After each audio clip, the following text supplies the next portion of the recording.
The HOA demolished my yacht for failing to pay fees on it, even though I'm not even living in their neighborhood. That boat was the last piece of my late wife I had left, a floating memory she and I were supposed to share. But I arrived one morning to find yellow caution tape everywhere, as an excavator tore it to splinters, and the HOA president stood there, shouting, "Just finish the job."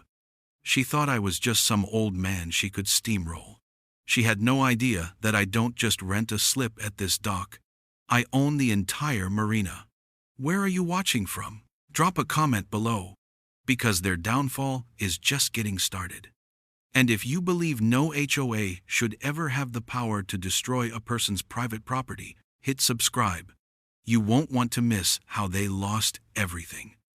The old Ford pickup rumbled down the gravel access road, and the familiar smell of lake water and pine filled the cab.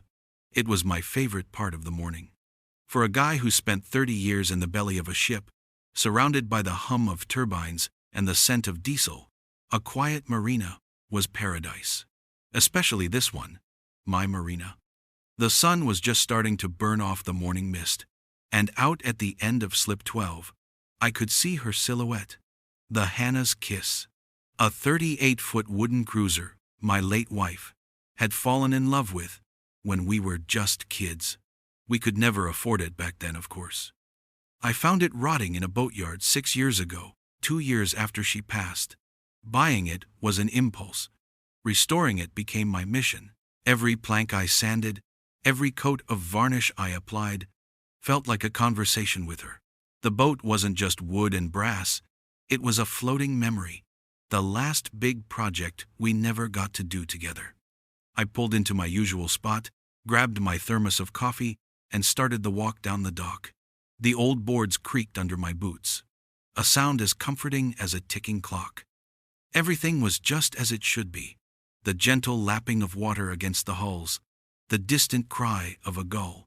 Then I saw it, a flash of angry red, tacked right onto the piling next to my slip. It was one of those laminated plastic tags, the kind designed to survive a hurricane. Bold, black letters screamed from behind the plastic, "Final Notice." Beneath that, an official-looking crest for the Lakeview Estates Homeowners Association. I pulled the tag off the nail. It felt cheap in my hand, an ugly piece of junk cluttering up my morning.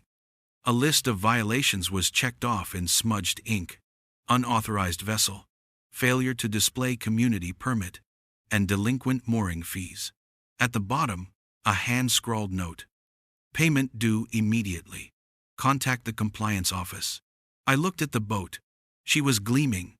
The mahogany deck shone like a polished table. The chrome fittings caught the morning light. An eyesore? She was the prettiest thing on the whole lake. I looked around. The Lakeview Estates houses were across the water, a collection of big, beige boxes with perfectly manicured lawns. They were a mile away, as the crow flies. I didn't live there. I never had. My house was 5 miles in the other direction, on a few acres of quiet land. This marina wasn't part of their development. It was zoned commercial. Had been for 50 years. I owned it. Lock, stock, and dock. This had to be a mistake. Some new, overeager board member probably got a map upside down. I chuckled to myself, crumpled the tag in my fist, and tossed it into the trash can on my way back to the truck. A mistake, nothing more. Back at home, I decided to make the call, just to clear it up. Get some poor soul on the phone, explain they had the wrong property, and that would be the end of it. I found the number online and dialed. After a dozen rings and a series of automated menus that made me feel like I was trying to launch a missile, a sharp, clipped voice answered. Lakeview Compliance. Miriam speaking. I explained the situation calmly. My name, the location of the marina, the fact that it was private commercial property, not part of their HOA. Miriam let out a tired sigh, the kind of sound someone makes when they're about to explain something obvious to a child. Sir, she said, her voice dripping with fake patience, our extended community covenants cover all properties with lakefront access to ensure a consistent and high-value aesthetic. Your vessel is in violation. I almost laughed. Ma'am, with all due respect, your covenants don't extend to my deed. I own this land. You have no jurisdiction here. There was a sound of shuffling papers.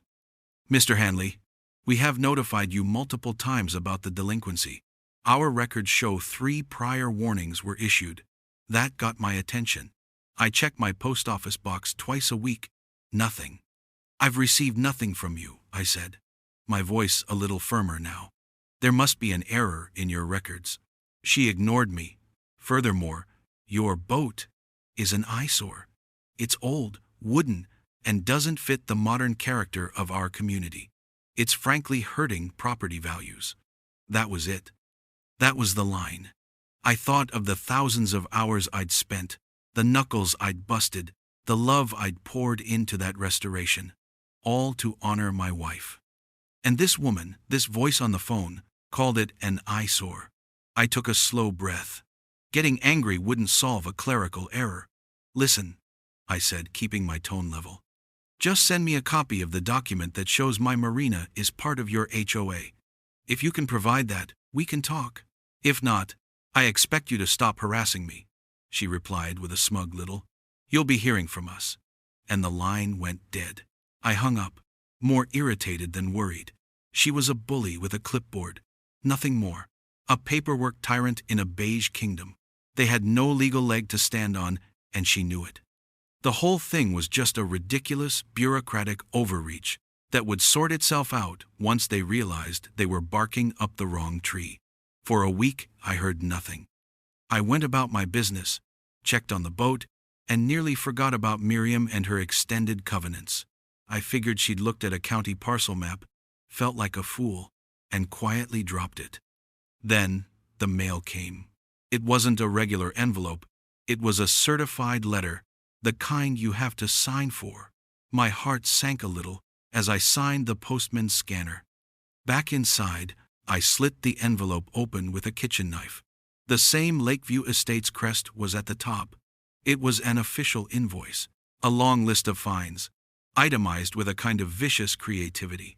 There were unapproved color scheme fees, failure to maintain modern appearance penalties, and late fees on top of late fees.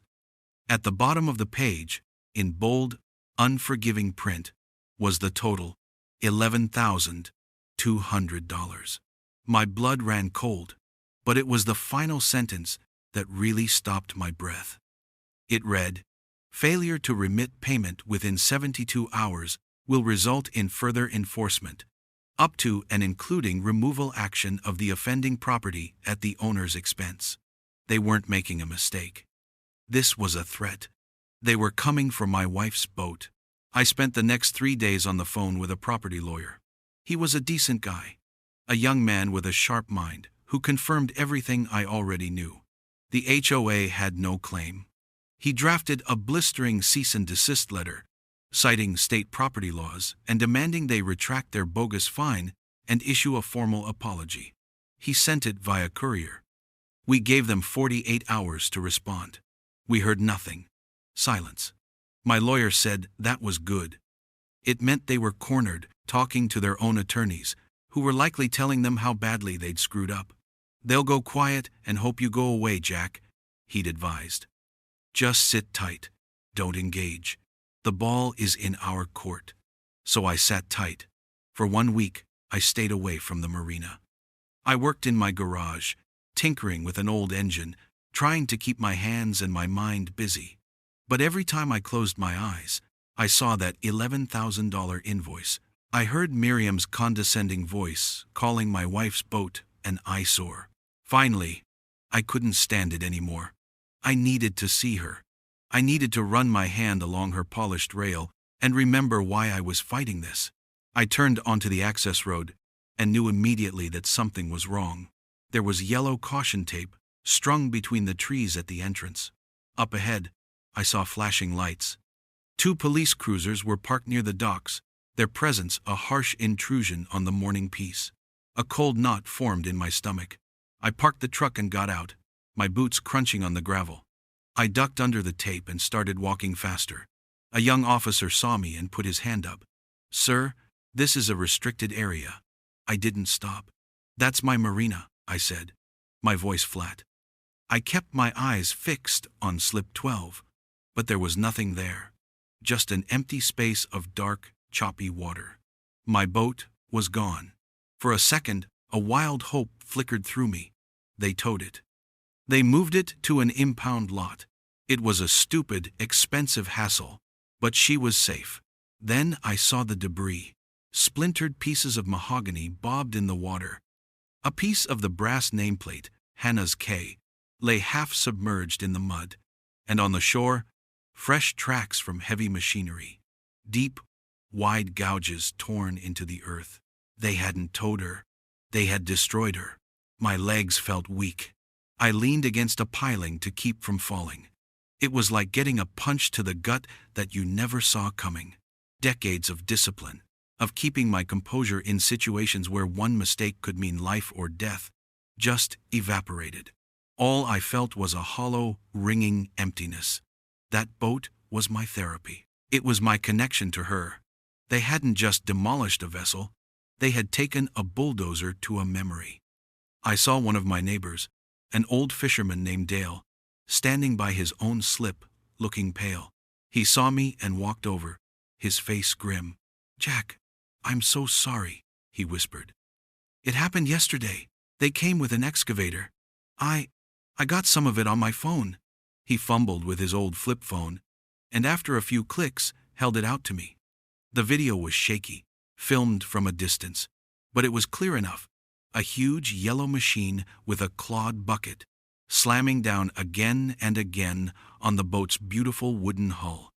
The sound of splintering wood was sickening. Then, a voice from off-camera, sharp and imperious. "Make sure you get all of it. I want it flattened. Just finish the job." The camera wobbled and zoomed in on the person shouting. It was Miriam Slade. She stood there with a clipboard, a smug, satisfied look on her face as she watched them tear my wife's memory to pieces. I handed the phone back to Dale, my hands shaking with a rage so cold it felt like ice water in my veins. I walked over to the senior police officer who was taking notes. I explained who I was. I told him this was my private property. I told him they had destroyed my boat without a court order, without any legal right. He listened, his expression impassive. "I understand your frustration, sir," he said, in a practiced, calm tone. "But from what we've been told by the HOA's representative, this was a scheduled removal of abandoned property in violation of community covenants. This appears to be a civil dispute." "A civil dispute?" He said it like they'd trimmed my hedges over the property line. I pointed to the wreckage floating in the water. "Officer, that is grand larceny and destruction of private property. I want to press charges." He shook his head slowly. "You'll need to take that up with your attorneys, sir. We can't make an arrest. There's no crime to report here." They wouldn't file a report. They wouldn't even investigate. They just stood there, guarding the scene of the crime for the criminals. I called the HOA office, demanding to speak to Miriam. The receptionist told me the board was in a closed-door meeting and could not be disturbed. They were hiding. I got back in my truck and drove home. The grief was still there, a heavy weight in my chest, but something else was rising up to meet it. Fury. A calm, methodical engineer's fury. They thought this was over. They thought they had won. They'd beaten me with paperwork and a bulldozer because they thought I was just some old man renting a boat slip. They thought I would file a lawsuit that would take years and drain my savings. They were about to learn how wrong they were. Back at my house, I walked to the den and knelt in front of the old fireproof box tucked away in the closet. I spun the combination lock and lifted the heavy lid. Inside, beneath old family photos and my Navy discharge papers, was a thick, folded document. A property deed. It wasn't the deed to my house. It was the deed to the entire marina, including the access road and the shoreline. I didn't lease that property. I'd bought it outright 9 years ago as an investment through a small holding company I'd set up. I walked over to my wall safe, spun the dial, and pulled the heavy steel door open. I reached in and took out a sealed folder. On the tab, printed in clean block letters, were the words Dockworks LLC. I sat at my desk, the folder in my hands, and I could see Miriam's smug face in my mind, watching my boat get destroyed. A slow smile spread across my face. I opened the folder and whispered to the empty room, "You just demolished your future clubhouse." My lawyer wanted to go straight for their jugular, with a lawsuit. He was talking damages, depositions, and injunctions. I told him to stand down. Filing a lawsuit would be playing their game, on their timeline, in their world of paperwork and legal maneuvering. They were comfortable there. I wasn't going to fight them where they were strong. I was going to pull the rug out from under them. And to do that, I needed to know exactly where they stood. So, I started digging, not with a lawyer, but with a surveyor's map and the county clerk's online database. I spent 2 full days tracing parcel lines, cross-referencing deeds, and reading through zoning ordinances until my eyes burned. And just as I suspected, I found it. The legal boundary of the Lakeview Estates HOA ended exactly 100 feet from the shoreline. The docks, the launch ramp, the access road, none of it was in their designated parcel. Their claim of extended community covenants was a complete fabrication, a ghost story they told to scare people into compliance. They had as much legal authority over my marina as they did over the moon. With that confirmation in hand, I went back to the docks. But this time, I wasn't just checking on a boat. I was there as the owner, the landlord, and I was going to talk to my tenants. I started with Dale, the old fisherman. I sat with him on his boat, shared a cup of coffee from his rusty thermos, and just listened. He told me the HOA had been ticketing him for years. Fines for having crab pots stacked on the dock, fines for the color of his boat cover, fines for a banner his granddaughter made him that said, "World's Best Grandpa." He'd paid them all, thousands of dollars over the years, because he was afraid of losing his slip. The only place he could afford to keep the boat he used to make a living. It was the same story, up and down the marina. I spoke to a young couple who got hit with a visual fine because their kayak was bright yellow. I spoke to a retired Army veteran and his wife, a sweet old couple named the Clarks. The HOA had forced them to pull up their small private dock, a dock that had been there for 20 years, because they had missed a single payment on a $250 annual shoreline maintenance fee they never actually owed. They hadn't just bullied me. They'd been running a systematic extortion racket for years, preying on people who didn't have the resources or the knowledge to fight back. Then I uncovered their endgame. Tucked away in the minutes of a county planning meeting from 6 months prior, I found a proposal from the Lakeview Estates HOA. It was a grand plan to acquire and redevelop the marina. They wanted to tear down the old docks and build a new private clubhouse, a spa, and a high-end restaurant, exclusively for their residents. The proposal mentioned the current marina was underutilized and aesthetically blighted. My marina, my blight. It all clicked into place. They weren't just fining me over an old boat. They were trying to force me out. They wanted to devalue my property, bury me in liens and legal fees, and then swoop in and buy the land for pennies on the dollar when I couldn't afford to fight anymore. Destroying my boat wasn't just an act of petty tyranny. It was a strategic business move. That's when the last piece of the puzzle fell into my hands. My lawyer, doing some digging on his own, found an old access agreement. 15 years ago, the original developer of the HOA had signed a license with the marina's previous owner.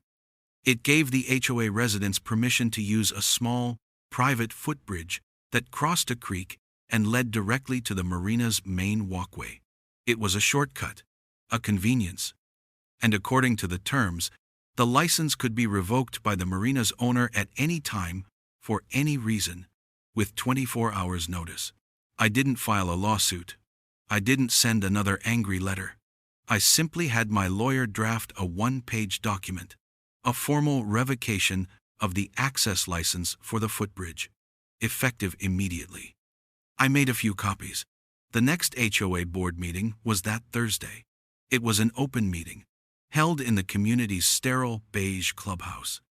I walked in, right as Miriam was giving a self-congratulatory speech about maintaining community standards. A few dozen residents were scattered in the audience, looking bored. I walked straight to the front, past the little table with the water pitcher and plastic cups, and stood before the board. Miriam stopped mid-sentence, her eyes narrowing. "Excuse me, this is a private meeting for residents. I'm not here as a resident," I said, my voice calm and steady. "I'm here as your neighbor." I placed a copy of the license revocation on the table in front of her. "As of tomorrow morning, your community's access to the Marina footbridge is terminated. The bridge is on my property. You and your residents are no longer permitted to use it. Any who do will be considered trespassing." The room went silent. You could hear the hum of the air conditioning. Miriam's face went from pale to a blotchy, furious red. She snatched the paper, her eyes scanning it frantically. "You can't do this!" she shrieked, slamming the paper down. "We have an agreement!" I looked her straight in the eye. "You had an agreement with the previous owner. I'm the new owner." Then I looked at the audience. "And I don't take kindly to people who bulldoze my property and then pretend it was a civil dispute." I turned and walked toward the door. As I reached it, I heard something I hadn't expected. A quiet, tentative sound at first, then a little louder. Someone was clapping. Then another person joined in. By the time I stepped out into the cool evening air, a small ripple of applause was echoing behind me. The board members stormed off the stage, their faces a mixture of shock and rage. The war had started. And I had just won the first battle without firing a single shot. Revoking that license was just pulling the first pin on the grenade. Now I had to make sure I was standing clear of the blast. The very next morning, my old Navy buddy Eli Vance rolled up to the Marina in his work truck. Eli's a master mechanic who can fix anything from a diesel engine to a Swiss watch with a roll of duct tape and a well-placed curse word. He also happens to run a small commercial security company on the side. I'd called him the night before. "Eli," I'd said, "I need a fence." He just grunted. "What kind of varmints we keepin' out?" I told him. He was there by sunrise. We spent the day in the hot sun, sinking steel posts into the ground. By late afternoon, a heavy-duty chain-link fence ran along the entire property line where the footbridge met my land. At the entrance to the bridge, Eli's crew installed a commercial-grade smart gate, the kind that requires a key card. It was 8 feet tall and looked like something you'd find at a military base. Eli then mounted 4 high-definition security cameras on tall poles, giving us a perfect view of the gate, the bridge, and anyone who even thought about hopping the fence. As he packed up his tools, he clapped me on the shoulder. "That ought to send a message, Jack." It wasn't just a message. It was a declaration. The Marina was now a fortress. While Eli was securing the physical ground, I went back to my lawyer. Not to sue, but to hire his firm's forensic accounting department. "I want you to audit them," I told him. "Go through every public record, every tax filing, every meeting minute, every budget proposal for the last 10 years. I want to know where every single penny they've collected has gone." It was expensive, but it was an investment. Bullies like Miriam operate in the dark. I was about to flip on every light in the house. A week later, the first report came back, and it was better than I could have imagined.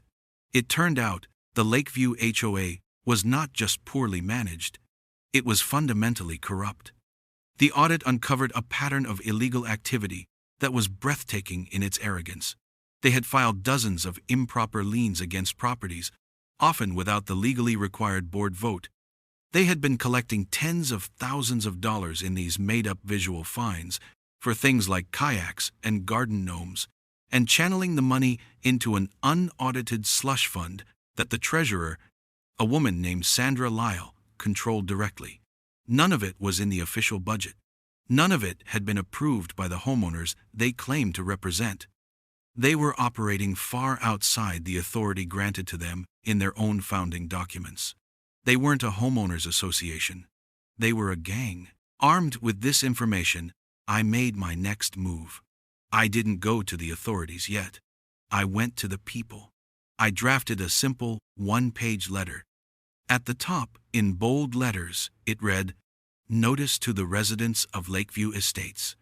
The letter was polite but direct. It explained that I was the owner of the Marina property and that I was investigating a series of unauthorized fines issued by the HOA board related to properties on or near the lake. I wrote, "If you or anyone you know has been fined by the HOA for the appearance or storage of personal items such as boats, kayaks, paddleboards, or dock furniture, please contact me." I included a dedicated email address and a new burner phone number. I printed 300 copies and, instead of mailing them, I hired a local kid to deliver one to every single doorstep in the Lakeview community. It cost me $50 and a couple of pizzas. The response was a tidal wave.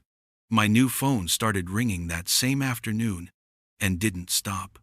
The email inbox filled up so fast I had to create folders just to keep track of it all. People sent me copies of bogus violation notices going back years. They sent me pictures of canceled checks for fines they'd paid out of fear. Some of the residents, empowered by my letter, started flooding the HOA's public email address with official requests for their own financial records. 2 days later, a friend who worked in IT for the town called me, laughing. The HOA's email server had crashed. Too many requests. They couldn't handle the truth. The first big crack in their dam appeared a week later. Every year, the HOA hosted a big summer kickoff party. It was their signature event, a big affair with catered food, a live band, and fireworks over the water. It was always held on the Marina's main lawn, because it was the only large, flat, scenic spot they could use. An email went out to all residents from Miriam Slade. It was short and bitter. It said that due to unforeseen venue complications and logistical challenges, the annual party was canceled. There were no further details, no apologies, just canceled. That email was a spark in a dry forest. Suddenly, the community wasn't just grumbling, they were openly angry. The party was a big deal for families, and its cancellation, right after I'd closed off the marina, connected the dots for everyone. They started asking questions. Why were they paying dues if the board couldn't even secure a venue?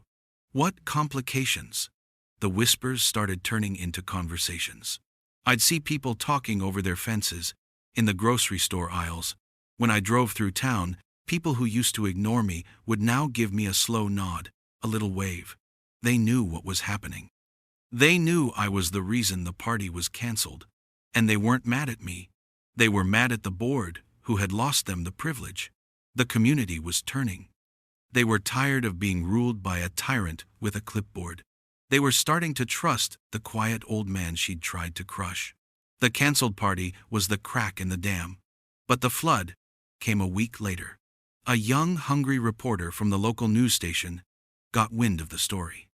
She called me, asking for a comment about the dispute with the Lakeview HOA. I invited her to meet me at the marina. I didn't shout or make accusations. I just stood there, on my own land, with the empty slip behind me, and told her the truth, plain and simple. I showed her the photos of my wife's boat, before and after. I showed her the deed to the property. I told her about the $11,000 fine from an HOA I didn't belong to. And then I laid out the facts from the audit, the illegal liens, the slush fund. I didn't have to raise my voice. The facts were a hammer.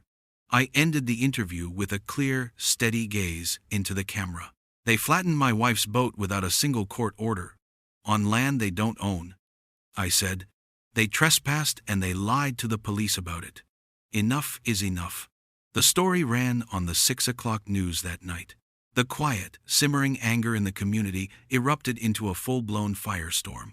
Miriam Slade and her board panicked. They saw control slipping through their fingers. So they did what cornered bureaucrats always do. They called a meeting, an emergency board meeting and community forum. They announced it would be live-streamed on the internet, a desperate attempt to look transparent and in control.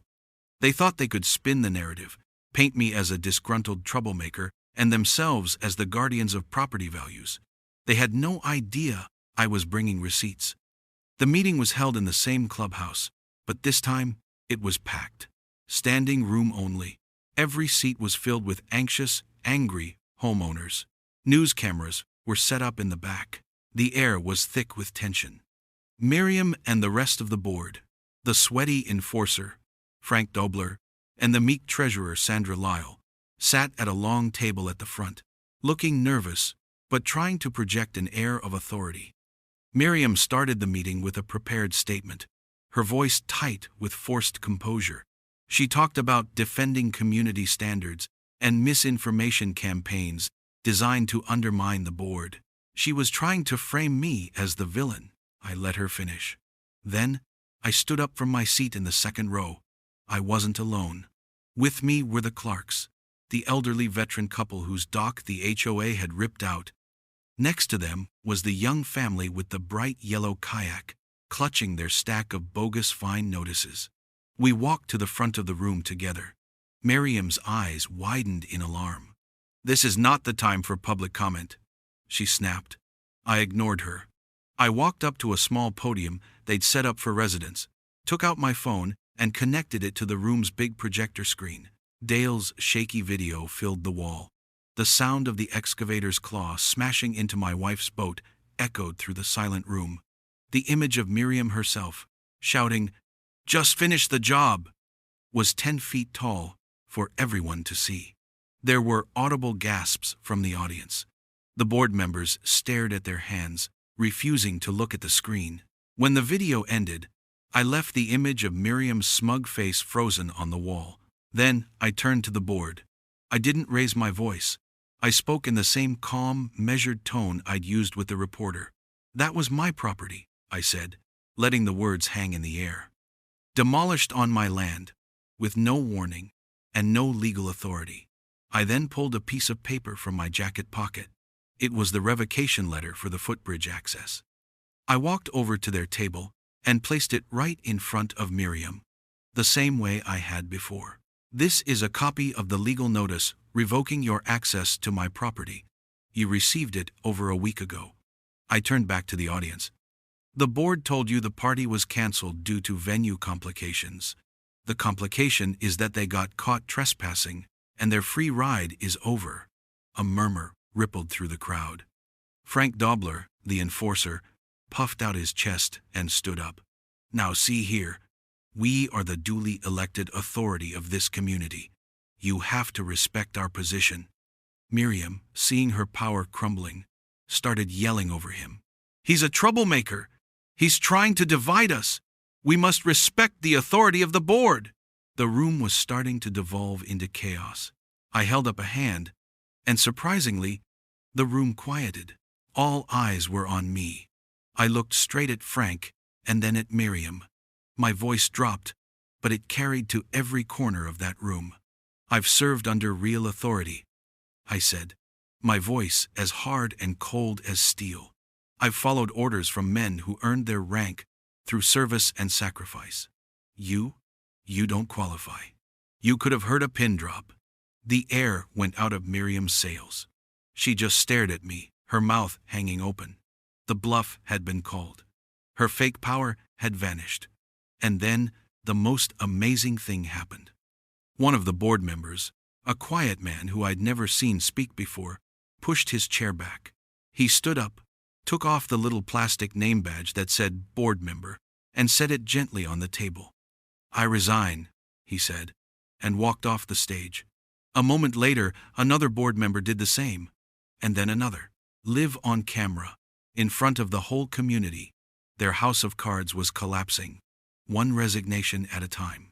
Miriam was left sitting there, flanked by the treasurer and the enforcer, her kingdom turning to dust right before her eyes.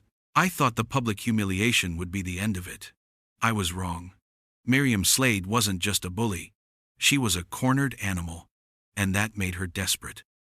A few days after the disastrous meeting, she lashed out with the only weapon she had left: petty legal harassment. She filed a trespassing complaint against me with the police, claiming I had illegally entered the clubhouse. Then, she filed for a restraining order, alleging I was a threat to her personal safety. It was absurd, a pathetic last-ditch effort to regain control by painting herself as the victim. But in their final, flailing moments, they made a fatal mistake.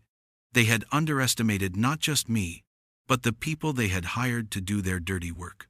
While Miriam was busy playing the victim, my lawyer had been quietly tracking down the subcontractor who actually demolished my boat. He was a small, local guy with a single excavator and a family to feed. At first, he was defensive, claiming he just did the job he was paid for. But my lawyer didn't threaten him. He just laid out the facts. He explained the property lines. He showed him the title deed. And then he told him about the potential liability for participating in the willful destruction of private property. That's when the subcontractor's story started to change. He admitted that the whole thing felt strange from the start. Miriam had been cagey about the paperwork. He'd asked for a signed work order from the property owner and a copy of the demolition permit from the county. He was told they were being processed and that he needed to start immediately. When he pushed back, Miriam assured him it was all above board. He confessed she had finally given him a signed permit that morning, claiming the owner approved it and that the rush was due to imminent safety hazards. He'd taken her at her word. He wanted to believe her, but he'd made a copy of that permit for his own records. He handed it over. One look, and my lawyer knew. The permit number was in the wrong format. The county seal was slightly blurry, a poor photocopy. He took it straight to the county clerk's office. It took them less than 5 minutes to confirm it was a complete forgery. Not just an error, a deliberate, criminal fake. That piece of paper changed everything. This was no longer a civil dispute about property lines or bogus fines. It was felony fraud. My lawyer didn't file a new motion. He just made 2 phone calls. The first was to the district attorney's office. The second was to the police detective, who had originally dismissed my complaint at the Marina. He explained the new evidence, the forged permit, the subcontractor's sworn statement, the financial audit showing a slush fund. Suddenly, the police were very interested. The phrase, forgery of a public document, has a way of getting their attention. That afternoon, 2 detectives showed up at the Lakeview Estates clubhouse with a search warrant. They weren't there to mediate a dispute. They were there to conduct a criminal investigation. And their timing couldn't have been more perfect. According to a source inside the clubhouse, when the detectives arrived, they found Miriam Slade and the treasurer, Sandra Lyle, in the back office with a paper shredder, frantically feeding it stacks of documents. The machine was whining, struggling to keep up. When Miriam saw the police, she reportedly tried to shove a thick folder under her desk. It was a pathetic, amateurish attempt to destroy evidence, and the detectives saw it all. The scene that followed was better than anything Hollywood could write. They were escorted out of the building in handcuffs. Miriam, who had built her entire identity on being a person of authority and order, was now the one being told to put her hands behind her back. The local news crew, tipped off by an anonymous source, was there to capture the whole thing. The footage was priceless. Her face, a mask of pure, unadulterated shock and fury, as she was placed in the back of a police car. The meek treasurer, Sandra, just sobbed uncontrollably. Frank Dobler, the enforcer, was nowhere to be found. He had apparently vanished the moment he heard the word warrant. The whole rotten structure had collapsed. The arrests triggered a full state-level audit of the HOA's finances. What was left of the board resigned en masse. The community, finally free, voted overwhelmingly to dissolve the HOA entirely. The reign of terror was officially over. A week later, I walked down to the footbridge. The smart gate was still there, but I had the contractor disable the lock. I took down the chain-link fence myself, post by post. That evening, people started using the bridge again. They'd walk by, give me a small smile or a nod. The Clarks brought me a freshly baked apple pie. The young couple with the yellow kayak offered to help me clean up the last of the debris from my demolished boat. There were no grand speeches, no victory parties. Just a quiet, shared understanding that something good had happened. The power had been returned to the people it belonged to. The final step came a month later. I took a piece of beautifully stained mahogany, the last salvageable piece from Hannah's boat, and carved a new sign for the Marina. I hung it on 2 posts at the entrance, where the ugly HOA sign used to be. It didn't say Lakeview Marina or Dockworks LLC. It just said, in simple, elegant letters, Hannah's Marina. The name it should have had all along. My wife's memory wasn't in that boat anymore. It was in the peaceful water, the quiet docks, and the newfound solidarity of a community that had finally learned to stand up for itself. The downfall of the Lakeview Estates HOA wasn't a loud explosion. It was more like a slow, quiet crumbling. After Miriam and Sandra were formally charged, the whole rotten foundation gave way. The state audit uncovered years of financial mismanagement and fraud. Faced with lawsuits from a dozen residents and the crippling cost of their own legal defense, the association was forced into receivership and then, by a near-unanimous vote of the homeowners, officially dissolved. There was a sense of collective relief, like a long, low-grade fever had finally broken. People started talking to each other again, not in whispered complaints, but out in the open. The invisible walls of suspicion and fear that the HOA had built came down. In its place, the residents formed a simple, voluntary neighborhood cooperative, focused on organizing block parties and maintaining the common entrance, not on measuring lawn height or fining people for the color of their wind chimes.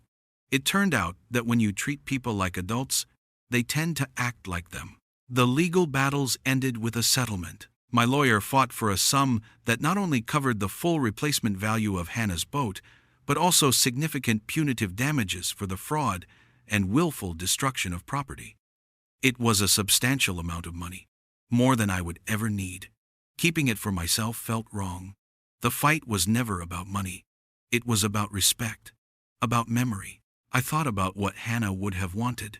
She wasn't a fan of fancy things, but she had a deep and abiding respect for people who worked with their hands. She'd grown up in a family of carpenters and plumbers, and believed that a person with a good trade had a skill that no one could ever take away from them. So I took the entire settlement and used it to establish a permanent scholarship fund at the local community college, the Hannah Hanley Memorial Scholarship. It was for young men and women going into the trade programs: welding, electrical, marine mechanics, carpentry. It would help kids who wanted to build things, not just manage them, get a start in life. It felt right. It felt like I was turning the splintered wood of her boat into something that could grow. Life at the Marina found a new rhythm, a better one. It was quieter, friendlier. The people who kept their boats there weren't tenants anymore. They were neighbors. One sunny Saturday afternoon, I was down on the dock, working on a small skiff I'd picked up, when the young boy from the family with the yellow kayak came by. His name was Leo, a curious kid of about 14. He just stood there for a while, watching me sand a patch on the hull. "What's that for?" he finally asked, pointing to the can of sealant.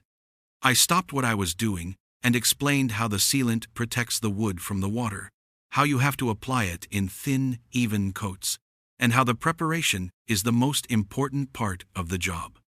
He listened intently, his eyes wide.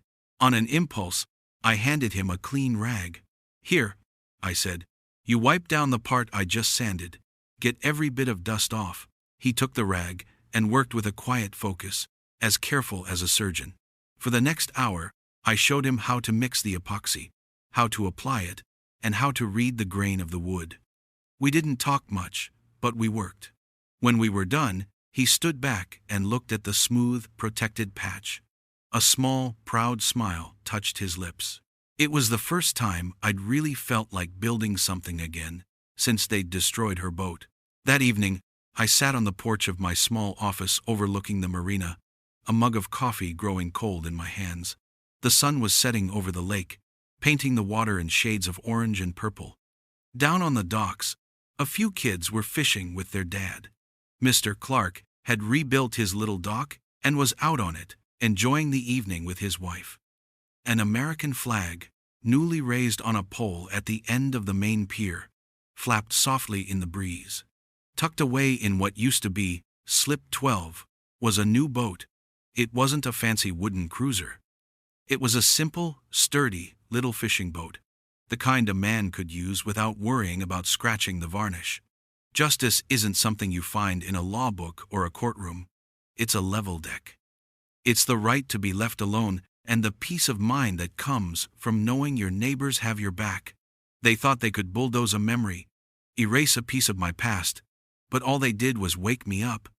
As the last sliver of sun disappeared, Leo and his dad walked by on the path below. The boy looked up, saw me, and waved. I raised my hand and waved back. The marina was quiet, the water was calm, and for the first time in a long time, everything was exactly as it should be.